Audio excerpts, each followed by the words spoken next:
Hello everyone, welcome in educational growth channel.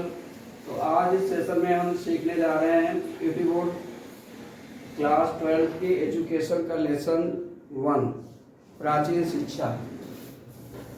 Video के अंत तक बने रहिएगा। बड़े ही आसान शब्दों में हम इस चैप्टर का पूरा सारांश समझेंगे। अगर आप वीडियो को देख लेंगे तो बड़े ही आसान ढंग से आप हर एक प्रश्न का जवाब दे पाएंगे, क्योंकि इस चैप्टर से बोर्ड के एग्जाम में एक ना एक प्रश्न अवश्य देखने को मिलेगा।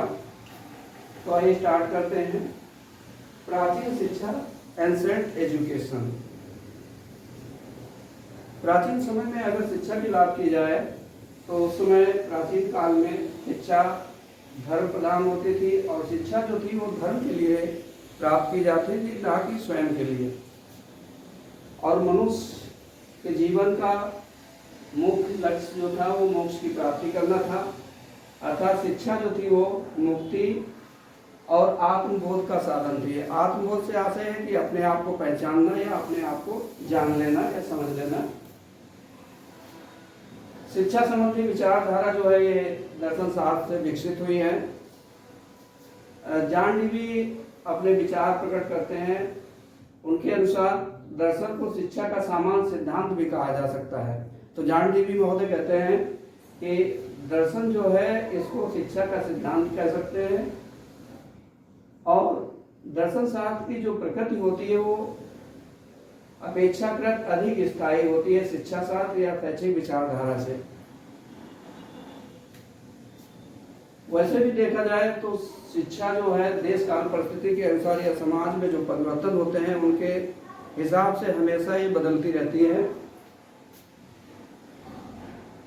शैक्षिक विचारधारा को 4 भागों में बांटा गया है, जिसको शैक्षिक विचारधारा के शीर्षक भी कह सकते हैं। पहला है प्राचीन भारतीय शिक्षा। प्राचीन भारतीय शिक्षा के अंतर्गत एक तो वैदिक कालीन शिक्षा आती है और बौद्ध कालीन शिक्षा व्यवस्था भी प्राचीन भारतीय शिक्षा के अंतर्गत आती है। दूसरा है मध्यकालीन शिक्षा, जिसको मुस्लिम कालीन शिक्षा के नाम से भी जाना जाता है। और तीसरा है ब्रिटिश काल में शिक्षा, और चौथा है स्वतंत्रता पश्चात भारतीय शिक्षा। तो अब हम चर्चा करते हैं वैदिक कालीन शिक्षा, एजुकेशन इन वैदिक पीरियड। वैदिक काल उस समय को कहा जाता है जिस समय वेदों की रचना हुई थी, और वेदों की रचना महर्षि वेद व्यास द्वारा की गई थी। वेदों को सबसे विश्व का प्राचीनतम ग्रंथ माना गया है। वेदों की संख्या 4 होती है, ऋग्वेद, यजुर्वेद, अथर्ववेद और सामवेद। ये 4 वेद होते हैं। इन वेदों के अलावा कुछ ऐसे साक्ष्य हैं, कुछ ऐसे ग्रंथ हैं जिनके द्वारा वैदिक कालीन शिक्षा व्यवस्था की जानकारी मिलती है। उनमें है स्मृतियाँ हो गई, अरण्यक, पुराण, पुराणों की संख्या 18 होती है, और संहिताएं हैं। इनसे क्या है वैदिक कालीन शिक्षा व्यवस्था के बारे में हमें जानकारी मिलती है। वैदिक काल में समाज जो था वो 4 वर्णों में बटा हुआ था: ब्राह्मण, क्षत्रिय, वैश्य, शूद्र। ब्राह्मणों का काम था शिक्षा प्रदान करना, क्योंकि उस समय शिक्षा पर अधिकार ब्राह्मणों का होता था। गुरुकुल हुआ करते थे। गुरुकुल में जो मुखिया होता था, गुरु होता था, वो ब्राह्मण होता था। क्षत्रिय जो होते थे वो सुरक्षा का काम करते थे, सैनिक शिक्षा दी जाती थी उनको। वैश्य जो थे वो उनको व्यापार के बारे में शिक्षा दी जाती थी। शूद्रों के लिए शिक्षा व्यवस्था में कोई जगह नहीं थी। और उस समय जो था मनुष्य की आयु को 100 वर्ष माना गया था। 100 वर्ष को 4 आश्रमों में विभाजित किया गया था। 4 आश्रम थे: ब्रह्मचर्य आश्रम, गृहस्थ आश्रम, वानप्रस्थ आश्रम और चौथा संन्यास आश्रम।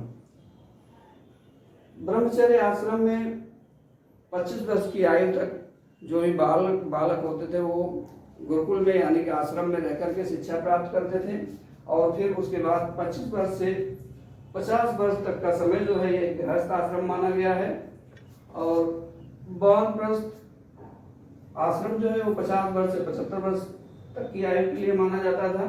संन्यास आश्रम जो था 75 वर्ष से लेकर मृत्यु तक। 25 वर्ष की आयु पूरी होने पर बालक शिक्षा प्राप्त करने के बाद स्वेच्छा से गृहस्थ आश्रम में प्रवेश करता था। वैसे ही जैसे उस समय समाज जो था 4 वर्णों में बटा हुआ था, उस समय 4 आश्रम थे, और ऐसे ही उस समय 4 पुरुषार्थ भी थे। 4 पुरुषार्थ कौन से थे? धर्म, अर्थ, काम, मोक्ष। अब हम बात करते हैं वैदिक काल में शिक्षा का मतलब क्या था, अर्थ क्या था। मीनिंग ऑफ एजुकेशन इन वैदिक पीरियड। वैदिक काल में शिक्षा का अर्थ जो था वो व्यापक रूप में स्वीकार किया गया था। व्यापक से आशय है कि जैसे मान लो शिक्षा ऐसी हो जो बालक का संपूर्ण यानी कि सर्वांगीण विकास करे। सर्वांगीण से आशय है कि जैसे मान लो शारीरिक, मानसिक, बौद्धिक और चारित्रिक। वैदिक काल में शिक्षा का तात्पर्य उस प्रक्रिया से था, यह वैदिक काल में शिक्षा का तात्पर्य उस प्रक्रिया से है जो विद्यार्थी के व्यक्तित्व का सर्वांगीण एवं संतुलित विकास करे। डॉक्टर अल्टेकन महोदय कहते हैं कि वैदिक युग से लेकर अब तक शिक्षा का अभिप्राय प्रकाश के स्रोत से रहा है। इससे ये पता चलता है कि जैसे कि शिक्षा वो है जो हमें ज्ञान प्रदान करे या ज्ञान प्राप्त कराए, वो शिक्षा है। और वो जीवन के विभिन्न क्षेत्रों में हमारा मार्ग भी आलोकित करता है, कि हमारा मार्ग भी दर्शन करे, वो शिक्षा है। संस्कृत साहित्य में कहा गया है कि सा विद्या या विमुक्ति है, कि शिक्षा वो है जो हमें मुक्ति प्रदान कराती है या मोक्ष प्रदान कराती है, वो शिक्षा है। आगे हम बात करते हैं वैदिक कालीन शिक्षा के उद्देश्य, एम्स ऑफ वैदिक एजुकेशन। मतलब जो वैदिक कालीन शिक्षा थी उसके उद्देश्य क्या थे। उसमें वैदिक काल में धर्म प्रधान शिक्षा थी, वेदों पर आधारित थी। तो उसमें शिक्षा का पहला उद्देश्य था मोक्ष की प्राप्ति करना, यानी कि ईश्वर की उपासना करना या छात्र को या बालक को आध्यात्मिक जगत से जोड़ना। दूसरा था चरित्र का निर्माण करना। तीसरा उद्देश्य था ज्ञान एवं अनुभव पर बल देना। अब इससे आशय क्या है कि जैसे मान लो उस समय केवल पढ़ना ही नहीं, बल्कि क्या है कि ज्ञान और अनुभव को आत्मसात कराना मुख्य मकसद था। चित्तवृत्तियों का निर्माण। चित्तवृत्तियों से आशय क्या है कि जैसे मनुष्य के अंदर 14 प्रकार की प्रवृत्तियां होती हैं जो संवेगों को प्रभावित करती है, और उसी संवेगों से प्रभावित होकर के व्यक्ति जो है वो विपरीत मार्ग पर चल पड़ता है। तो शिक्षा का मुख्य उद्देश्य था उसको सही मार्ग पर लाना। अगला है आध्यात्मिकता का विकास करना, कि मतलब उसको आध्यात्मिक जगत से जोड़ना, ईश्वर की उपासना कराना। कि उस समय जो था जल, अग्नि, वायु और सूर्य, इनकी उपासना की जाती थी। अगला उद्देश्य था कर्तव्य पालन। कर्तव्य पालन से आशय क्या है, अब जैसे मान लो अनुशासित रहना, बड़ों का आदर करना, सम्मान करना, गुरु के आदेशों का अनुपालन करना। नेक्स्ट उद्देश्य है संस्कृति का संरक्षण करना, और लास्ट उद्देश्य व्यक्तित्व पर विकास करना। तो इस सेशन में हमने प्राचीन शिक्षा के बारे में कुछ जानकारी हासिल की। ये इस चैप्टर का पार्ट 1 वीडियो है।